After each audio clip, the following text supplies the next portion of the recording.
Hello दोस्तों, नमस्कार। स्वागत है आप सभी का educational study point YouTube channel पे। तो देखिए एसएससी सीएचएसएल परीक्षा 2020 पेपर आपका 12 अक्टूबर से शुरू है।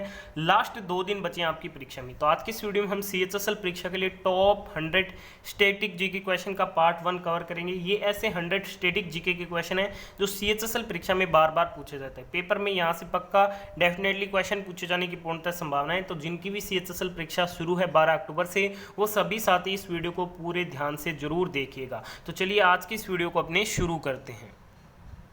तो चलिए वीडियो को शुरू करते हैं। वीडियो में बताएंगे सभी क्वेश्चन वेरी इंपॉर्टेंट रहेंगे, तो वीडियो को बिना स्किप के एंड तक देखिएगा और सभी क्वेश्चन का राइट आंसर मेरे साथ कमेंट बॉक्स में बताते हुए चलिएगा। तो पहले क्वेश्चन में आपसे पूछा जा रहा है भारत का कौन सा ब्रिटिश वायसराय 1884 में लागू किए गए इल्बर्ट विधेयक से जुड़ा था। तो देखिए इल्बर्ट विधेयक से कौन सा वायसराय जुड़ा था, तो ये जुड़ा था British viceroy Lord Ripon. Correct answer option number 1 रहेगा इस क्वेश्चन का। सेकंड क्वेश्चन में पूछा जा रहा है आमतौर पर बौद्ध साहित्य किस भाषा में लिखा गया था। देखिए आमतौर पर जो बौद्ध साहित्य है इसे लिखा गया था पाली भाषा में। राइट आंसर ऑप्शन नंबर 2 है इस क्वेश्चन का।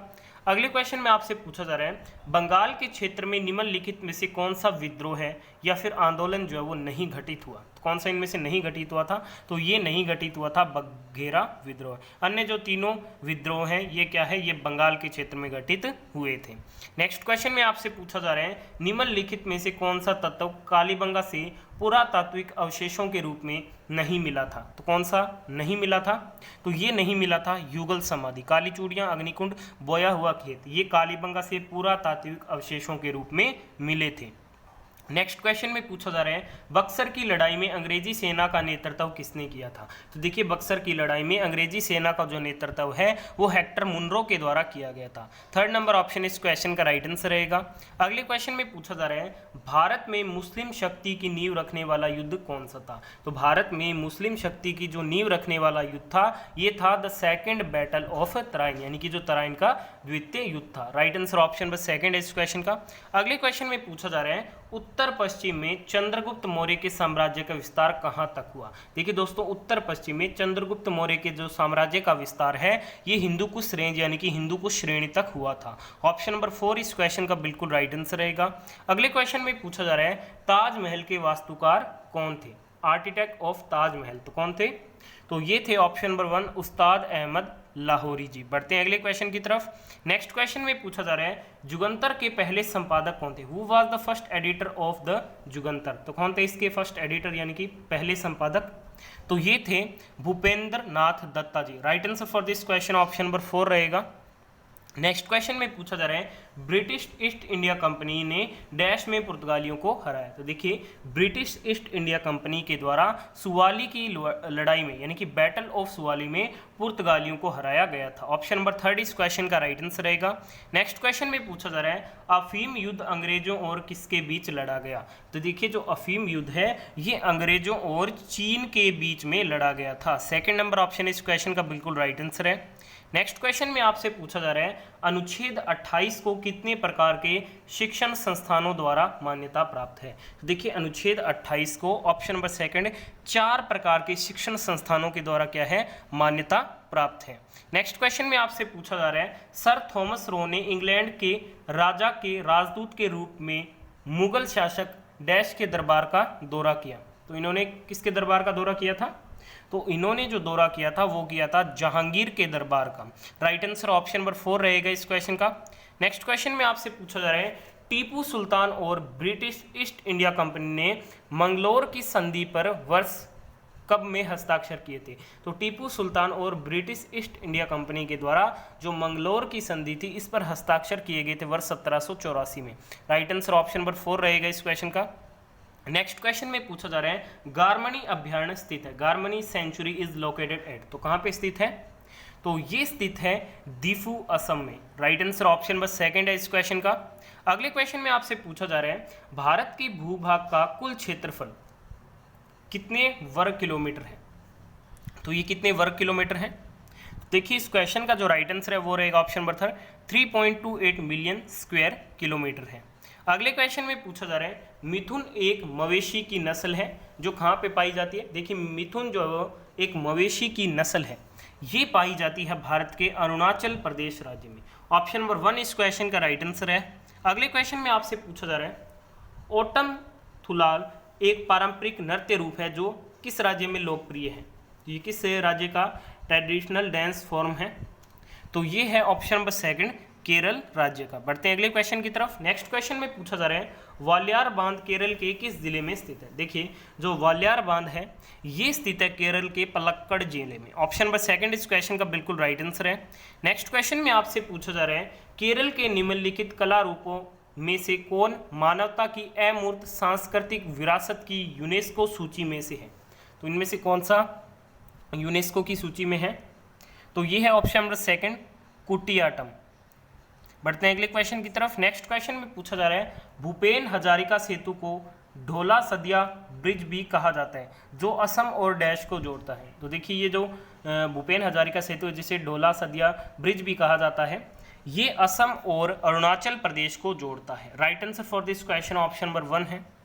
अगले क्वेश्चन में आपसे पूछा जा रहा है सस्तम कोटा झील किस राज्य में स्थित है? देखिए जो सस्तम कोटा झील है ये स्थित है केरल राज्य में। सेकंड नंबर ऑप्शन इस क्वेश्चन का राइट आंसर है।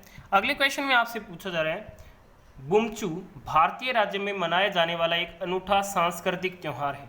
तो ये भारत के किस राज्य में मनाए जाते हैं? देखिए जो बुमचू त्यौहार है ये मनाया जाता है ऑप्शन नंबर 3 भारत के सिक्किम राज्य में। बढ़ते हैं नेक्स्ट क्वेश्चन की तरफ। अगले क्वेश्चन में पूछा जा रहा है अंकिया नट का एक नृत्य रूप है। Ankiya Nat is a dance form of, तो ये कहाँ के डांस फॉर्म है? तो ये जो डांस फॉर्म है वो है भारत के असम राज्य की। ऑप्शन नंबर 3 इस क्वेश्चन का राइट आंसर रहेगा। नेक्स्ट क्वेश्चन में आपसे पूछा जा रहा है कैंडोलिम समुद्र तट कहाँ पे स्थित है? देखिए जो कैंडोलिम बीच है ये कहाँ पे लोकेटेड है?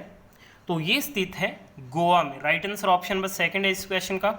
अगले क्वेश्चन में आपसे पूछा जा रहा है वांगला महोत्सव निम्नलिखित में से किस राज्य का एक क्या है? फसल त्यौहार है। देखिए जो वांगला महोत्सव है ये जो फसल त्यौहार है वो किस राज्य का है?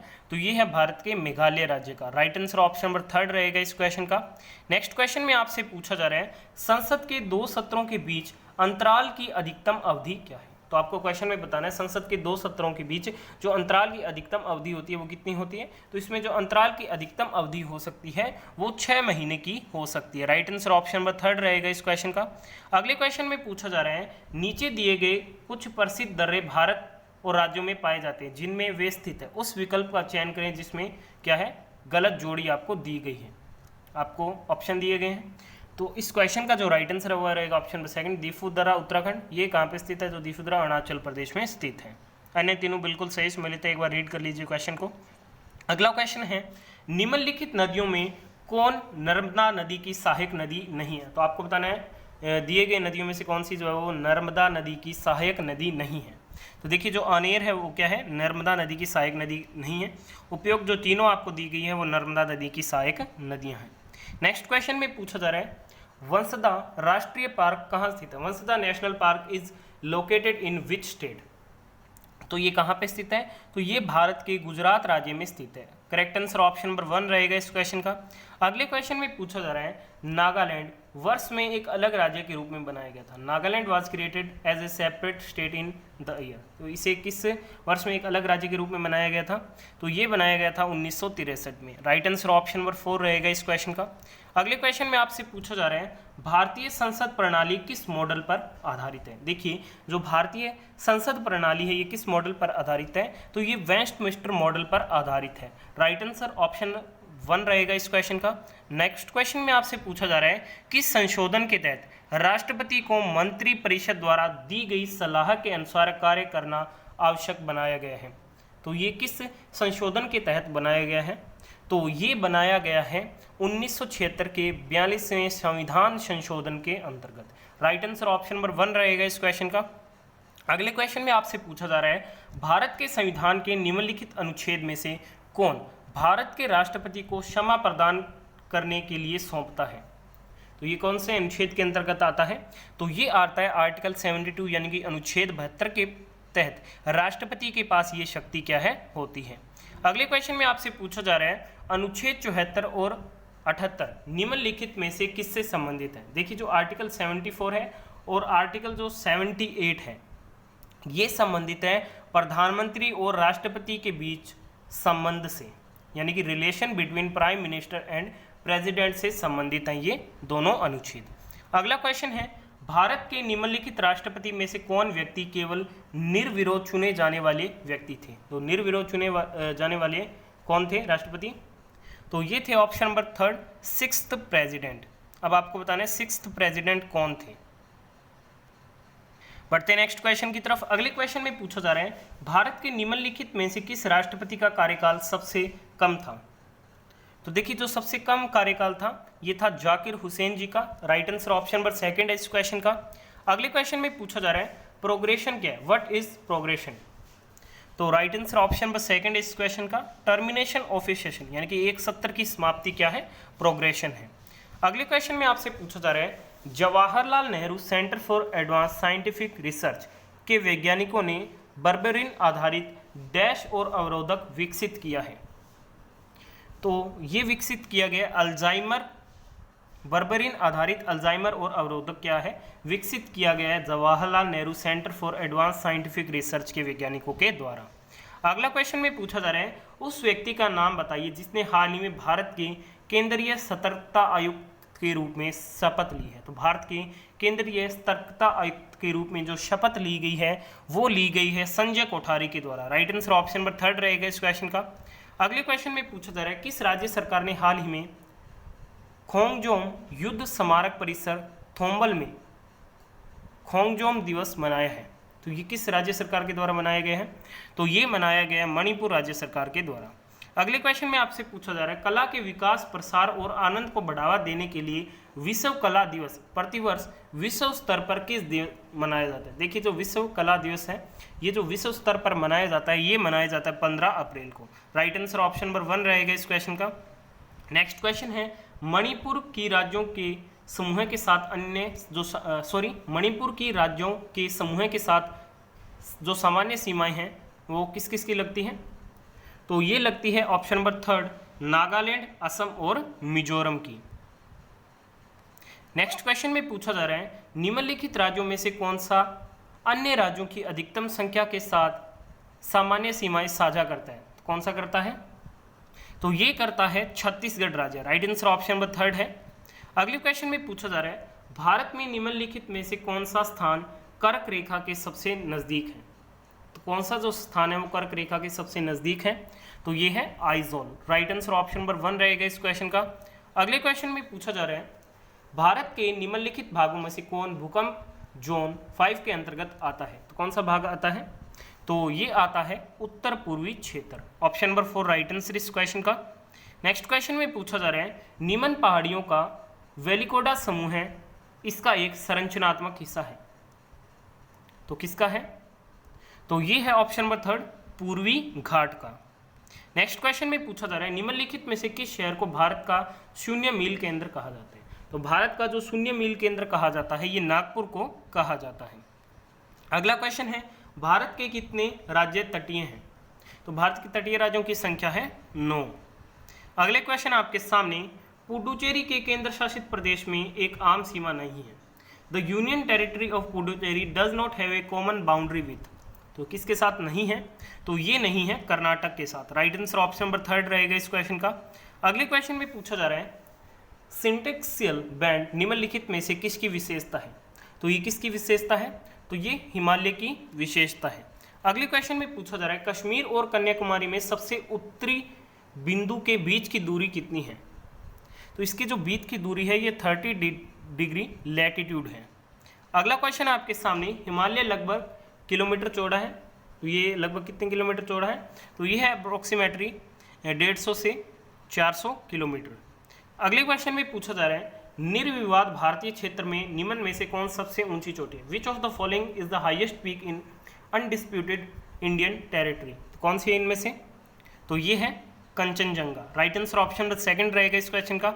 अगले क्वेश्चन में पूछा जा रहा है हिमालय उत्तर से दक्षिण तक मुख्य समांतर पर्वतमाला से मिलकर बनता है। देखिए हिमालय उत्तर से दक्षिण तक 3 मुख्य समांतर पर्वतमाला से मिलकर क्या है बनता है।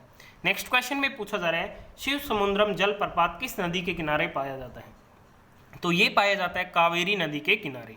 नेक्स्ट क्वेश्चन है आपके सामने निम्नलिखित में से कौन सा ढांचा गुजरात राज्य से संबंधित नहीं है? तो कौन सा गुजरात राज्य से संबंधित नहीं है? तो ये संबंधित नहीं है गोडई क्रिक। अगला क्वेश्चन आपके सामने, किस राज्य ने महिला लाभार्थियों को मुद्रा ऋण योजना प्रदान करने में शीर्ष स्थान प्राप्त किया है? तो मुद्रा ऋण योजना प्रदान करने में जो शीर्ष स्थान प्राप्त किया गया है, ये भारत के तमिलनाडु राज्य के द्वारा किया गया है। अगला क्वेश्चन आपके सामने, थुम्बी महोत्सव 2020 पहला राज्य ड्रैगन फ्ली फेस्टिवल किस राज्य में आयोजित किया जा रहा है? तो ये आयोजित किया जा रहा है भारत के केरल राज्य में। चलिए, आज की इस वीडियो का क्वेश्चन फॉर यू आपसे पूछा जा रहा है, राष्ट्रीय उपभोक्ता अधिकार दिवस कब मनाया जाता है? 4 ऑप्शन आपके सामने। दोस्तों, आज की वीडियो 100 स्टैटिक के क्वेश्चन का पार्ट 1 यहीं पे समाप्त होता है। आपने इस वीडियो के यहाँ तक देखा, बहुत बहुत धन्यवाद। वीडियो पसंद आई तो लाइक और शेयर जरूर करें। मिलते हैं नेक्स्ट वीडियो में, तब तक के लिए धन्यवाद। जय हिंद, जय भारत।